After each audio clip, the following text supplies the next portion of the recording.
ये बड़े सखी का है आस्ता, यहाँ सबकी भरती है झोलिया, यहाँ सबकी भरती है झोलिया। ये दरे गरीब नवाज है तेरी जात ख्वाजा मोइनुद्दीन, तेरी जात ख्वाजा मोइनुद्दीन। तू रसूल पाक की आल है, तो रसूल पाक की आल है। मेरा बिगड़ा बख्त सवार दो मेरे ख्वाजा, मुझको नवाज दो तेरी एक निगाह की बात है, तेरी एक निगाह की बात है।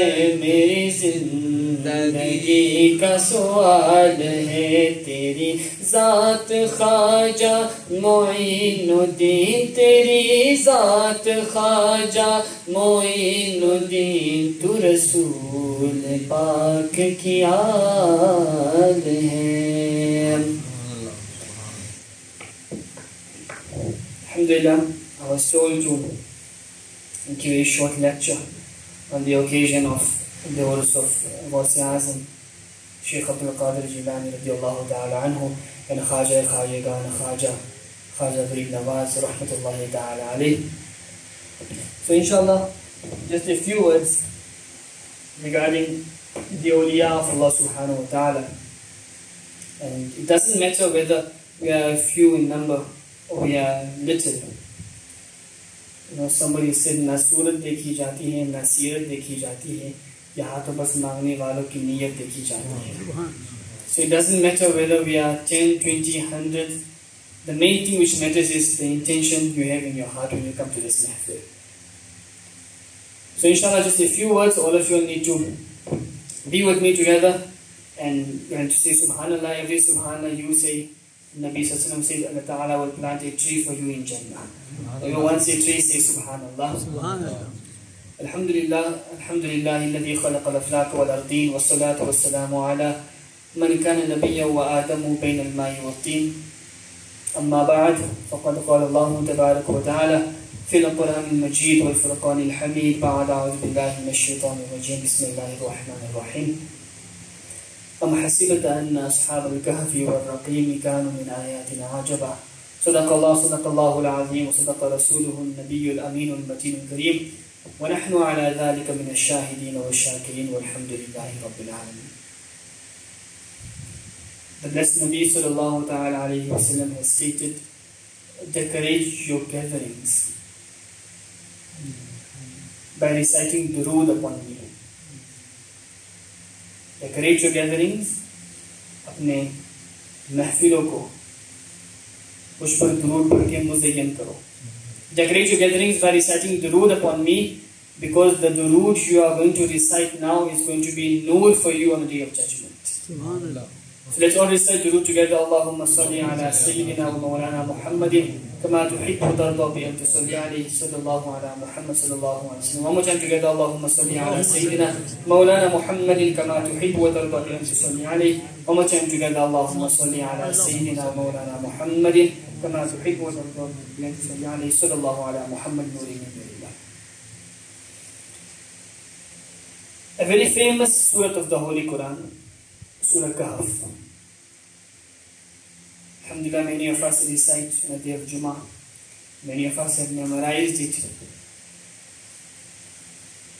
Surah Kahf speaks about many things. About the incident of Hazrat Zulkarnain and Yajuj and Majuj. Surah Kahf speaks about Hazrat Musa alayhi salam's meeting with Hazrat Khidr alayhi salam. And one incident which is mentioned in Surah Kahf, because of which the surah is named Surah Kahf, is it speaks about Ashab-e-Kahf. Kahf means cave. Ashab means people. Ashab-e-Kahf, people of the cave. Between the time of Hazrat Isa alayhi salam and Nabi sallallahu alayhi wa sallam, there was a king, Approximately the time between Isa alayhi salam and Nabi sallallahu alayhi wasallam is plus minus 600 years. There was a king by the name of Daqyanus. Daqyanus. And the city's name was Ufsus.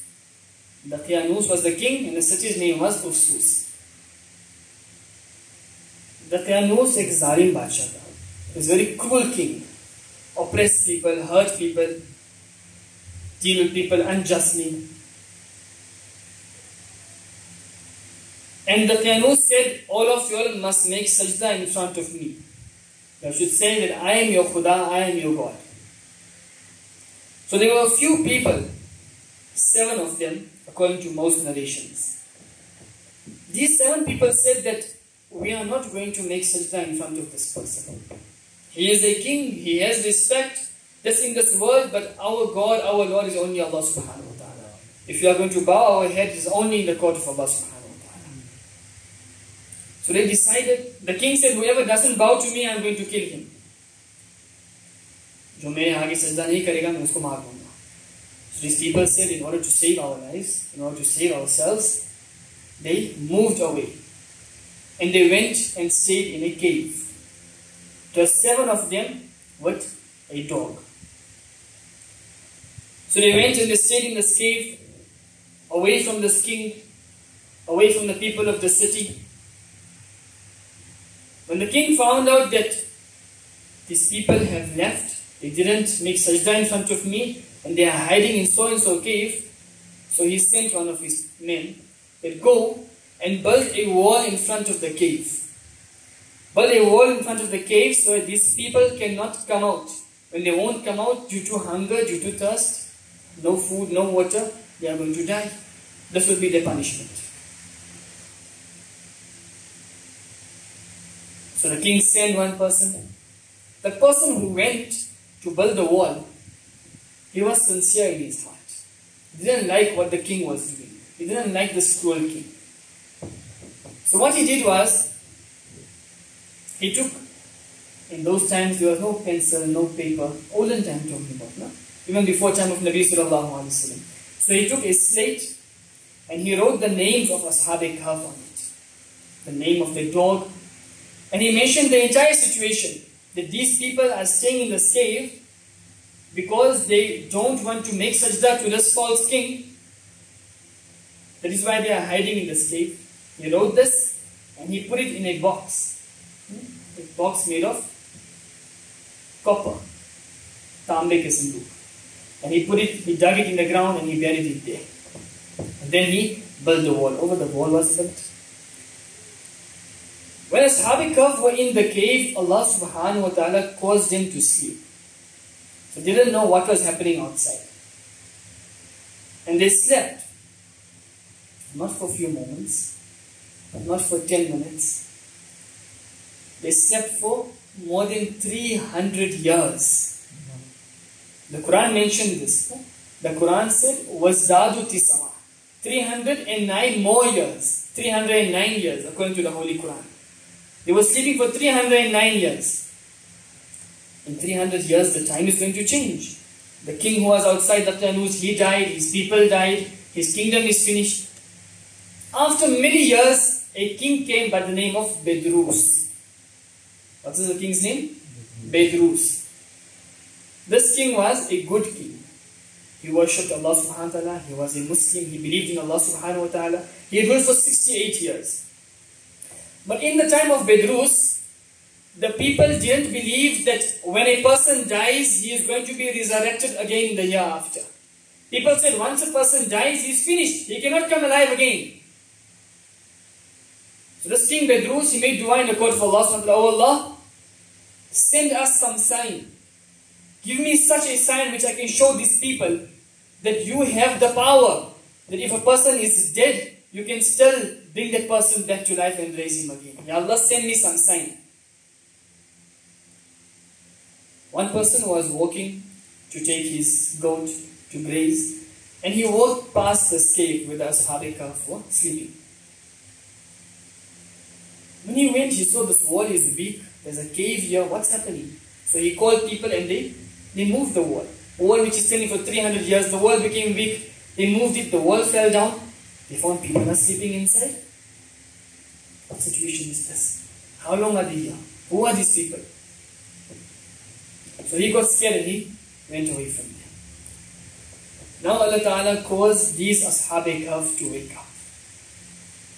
Okay, these Ashab-e Kahf, they were awliya. They were the friends of Allah subhanahu wa ta'ala of the time of Bani Israel. When a wali of Allah subhanahu wa ta'ala sleeps, even in his sleep, Allah Ta'ala doesn't let any harm reach him. Ashab-e Kahf was sleeping in the cave, and Allah subhanahu wa ta'ala would cause them to turn left and right. You can't sleep on one side for long. You know? Whenever you sleep on the right side for long, what happens when you wake up? It starts paining. You have to turn, you have to change positions. Allah Ta'ala would make them change positions while they were sleeping. In the cave, when the sun would rise, if the sunshine would come in the cave, Allah Ta'ala would change the direction of the sunshine. That the sunshine mustn't come and disturb my awliya who are sleeping here. When they woke up, they started asking each other, how long have we slept? Some person said, Ba'ada yawmin, maybe half a day. Someone said, no, maybe less than that we slept. For 300 years they were sleeping, more than that. When they asked each other, how long were we sleeping? They said, no, maybe half a day, or even less than that. So they decided, they said, Yamliha was one of the person's name. They said, Yamliha, take this money and go and see what's the situation of the city outside. Where is Daqyanus? Is he still going to harm us? And if you get a chance, bring some food for us to eat. Yamliha went outside with money. When he left the cave, he saw the city is changed. The city which we left, this is not the same city. When we left, there were signs of kufr here, disbelief. People didn't believe in Allah subhanahu wa ta'ala. And now, on the palaces, on the houses, there are signs that there are Muslims staying here. What's the situation? So he walked. He went to a market to buy some food. When he took out his money, he gave the person looked at the money. 300 years old coin. He said, where did you get this money from? He said, what do you mean where I got this money from? I had it by me, it is from me. I said, no, this money is no longer in use now. This currency is no longer in use. Yamliha asked, where is Daqyanus, the king? Where is his people? The person in the shop said, who's Daqyanus? Which king are you talking about? There is no king by the name of Daqyanus here. He said, no, just today when we left, we are escaping from him, we went in the cave, there was a king by the name of Daqyanus. He said, no, many years ago, there was a king by that name, but he is finished, his kingdom is finished, everything is destroyed. This person thought that Yamliha, he found some old treasure. So he went to the king quickly. O king, today I saw a person came to my shop, and he bought an ancient coin, an old coin. Maybe he found some treasure buried in the city. Go and catch him. The king sent his governor. Go and find out who are these people. Go investigate. When the governor of the king came, and he came to the cave, he found these 7 people sleeping here. Asked, who are you? He said, we are so-and-so people. We escaped from King Daqyanus. While this discussion was taking place, someone dug the sand outside the cave. And that time when the person who built the wall, when his people built the wall, he wrote the names of Ashab-e Kahf and he buried it there. People took it out, they said that this is the names of these people here. The entire situation is mentioned here. That they ran away from Daqyanus, they hid themselves to save the Iman. When this entire situation happened, the governor went to the king. So, king, this is the entire situation. These people are sleeping there for more than 300 years, they were in the cave. Daqyanus came, when he found that, yes, these are the people, he thanked Allah subhanahu wa ta'ala. Ya Allah, I asked you for a sign to show me that you have the power to resurrect the dead after they leave this world. When people saw that these people were sleeping for more than 300 years, they all said that Allah who has the ability, the power, the qudrat to keep them alive for 300 years, definitely that Allah has the power to bring the dead back to life after they leave this world. Daqyanus thanked Allah Ta'ala. Ya Allah, Tera lakh lakh shukr, Ya Allah, thank to you that you granted me the sign for these people here. Ashab-e Kahf thanked Daqyanus, made salam to him, they went back in the cave and they slept this time, their souls left their body. Bedrus, not the piano, sorry, the king's name is Bedrus. Bedrus ordered that a masjid must be built at the head of the cave. A masjid must be built. And he made one day specific, that every year, one day, all the people of the city must come and make ziyarat of the graves of Ashab-e-Kahf and remember these pious people. Then he built a masjid that when you come and read namaz in this masjid, even at that time you must think about these people, what great people these are. This is the incident of Ashab-e-Kahf. Few points which I'm going to mention from here, inshallah I will conclude. Number one, there were 7 of them, and 8 was the dog. Number one, Yamliha, Makslimina, Martunas, Sarinunas, Benunas, Zunawas, and Kashfitunas. These are names of the 7 people of Ashab-e-Kahf. Ulama-i-Kiram say, if anybody writes the name of Ashab-e-Kahf on a piece of paper, and he hangs that paper outside his door of his house, Allah Ta'ala will save that house from burning. That house will never ever catch fire. Ulama Ikram wrote, if a fire is taking place somewhere, write the name of Ashab-e-Kahf and put it in the fire is going to extinguish. Ulama Ikram said, if somebody has a headache, if a child is crying too much, somebody has problems, write the name of Ashab-e-Kahf, make it ta'weez and keep it on your arm or on your neck. With the blessings of the name of Ashab-e-Kahf, Allah Ta'ala is going to remove your problems. Ashab-e-Kahf were the awliya of Bani Israel. Awliya of Bani Israel. Not awliya of Ummah of Nabi Sallallahu Alaihi Wasallam.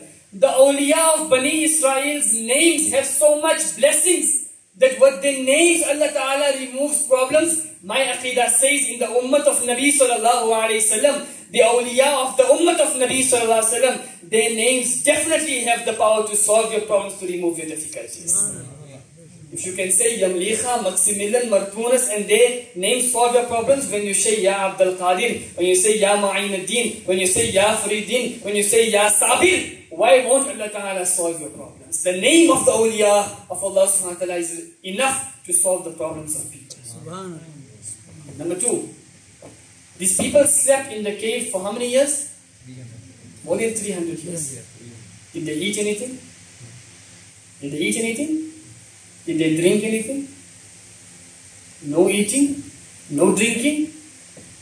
If me and you don't eat for 1 day, for 2 days, what's going to happen to us? We start getting weak. We can't walk, we can't do any work.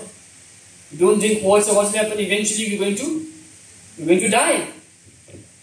Without you can't stay alive, you can't remain alive. Allah Ta'ala in this incident is trying to tell you that, oh people, listen, one side is my awliya kiram, one side are you common people. Don't ever think that my awliya kiram are same like you. You and my awliya are not the same. If you don't eat for 1 day, if you don't eat for 2 days, you start suffering, you start shaking, you start becoming weak. My awliya kiram, even if they don't eat for 300 years, when they wake up, they are still ever fresh, ever green, ever happy. My awliya kiram, even if they don't eat for 300 years, they don't get weak. Why? Because this food, this water, you need this food and water. My awliya kiram don't need this food and water to remain alive. Why do you think Gauss Azam, when he used to go in the jungles, for many days he would remain there without eating anything? Who would give him food? Who would give him water? Everything comes from the court of Allah Subhanahu wa Ta'ala. Awliya Ikram are not in need of this food and water which me and you eat. It is the food and water which are in need of the awliya of Allah Subhanahu wa Ta'ala. Understand this here? Say Subhanallah if you understand. Every Subhanallah you say, Allah plants a tree for you in Jannah. Number 3, third point to keep in mind. Ashab-e-Kahf was staying in that cave. The king ordered that a masjid must be built in front of the cave. Masjid must be built in front of the cave. Nobody said this is shirk, this is bidah. Nobody said this is haram. Nobody said why are you building masjid near the grave of the Ashab-e-Kahf. The king specified a day. That 1 day in the entire year, all of you must come and make ziyarat of the caves of Ashab Kahf means the mazar of Ashab Kahf, you must come and make ziyarat. What do you know? That this tradition of going and visiting mazarat, this tradition of going and visiting the blessed graves of the awliya kiram is not something which started today. It was something which happened even before the time of Nabi sallallahu alayhi wasallam. Ashab Kahf is telling you people, your aqidah of Ahl Sunnah, if it says go to the mazar of awliya, don't think you are doing something wrong. Ashab Kahf's incident is telling you that people used to go to the grave of Ashab Kahf. And one more point. Allah Ta'ala talks about the dog of Ashab Kahf in the Holy Quran. Not only about the dog. Allah Ta'ala says, وَكَلْبُهُمْ بَاسِطٌ ذِرَاعَيْهِ بِالْوَصِيدِ. And their dog is sitting on the threshold of the cave while stretching out its forelegs. Allah Ta'ala is talking about this condition of the way the dog of Ashab Kahf used to sit.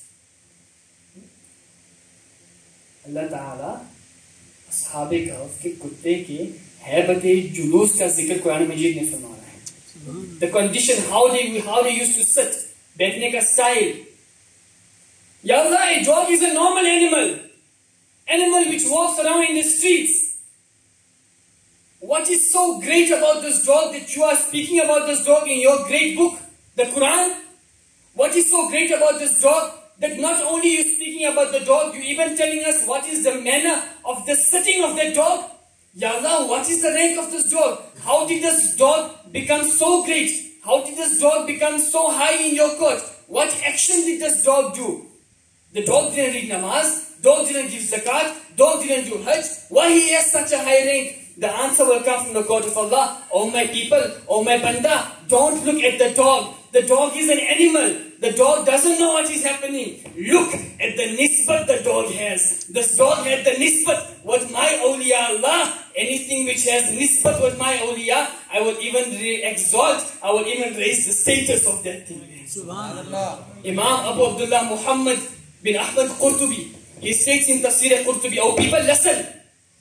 If the dog of Ashab Kahf, because of having nisbat with awliya, his rank can get so elevated that his name is mentioned in the Holy Quran, his zikr is made in the Holy Quran, then what you going to say about that ummati who has nisbat with the awliya kiram? What you going to say about that ummati who has the companionship, the relation with the awliya of Allah subhanahu wa ta'ala? My aqidah says, if a dog who has nisbat awliya has such a high rank, then inshallah we who have nisbat awliya, we are going to be with them in Jannat as well. With the awliya of Allah subhanahu wa ta'ala. How important is this nisbat? Then listen, Imam Qurtubi further states, he says this incident of Ashab Kahf, where the dog is mentioned in the Holy Quran, it is actually tasalli.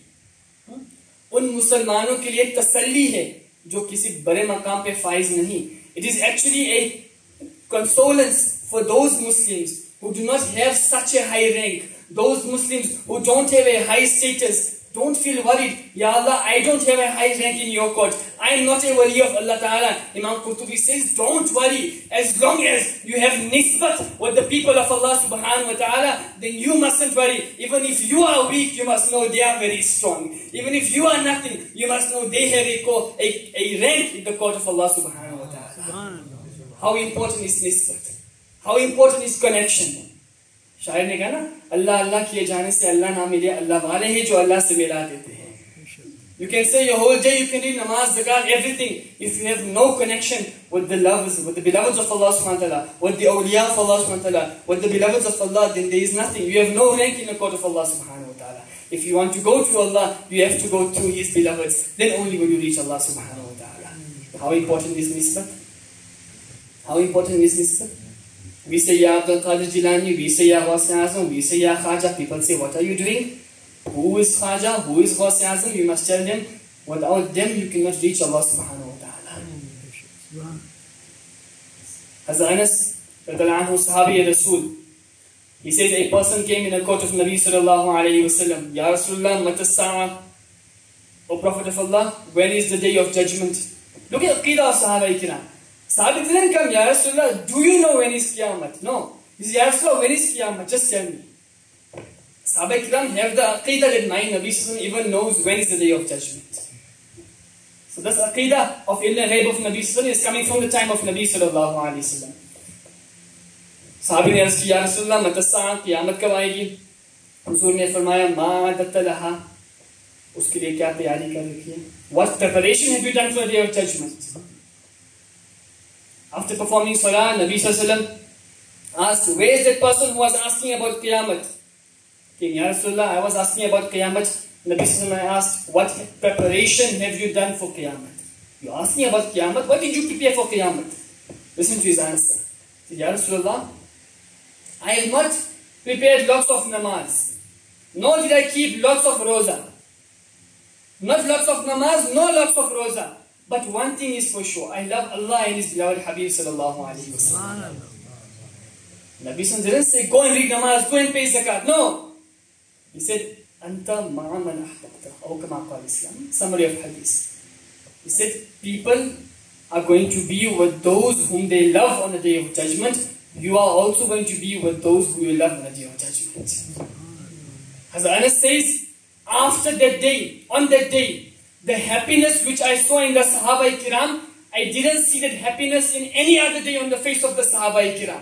Why? Because Sahaba Kiram knew that we love Nabi sallallahu alayhi wasallam. On the day of judgment, we are going to be with Nabi sallallahu alayhi wasallam. So all Sunnis, don't worry. You love Nabi, love Nabi. You love Ashab Nabi, love Ashab Nabi. You love Ahl Bayt Nabi, love Ahl Bayt Nabi. You love the awliya of Allah, love the awliya of Allah. I take a qasam. My Nabi said you are going to be with those who you love. If you love the awliya on the day of judgment, you are going to be with them also. And inshallah, with them you are also going to go into Jannah.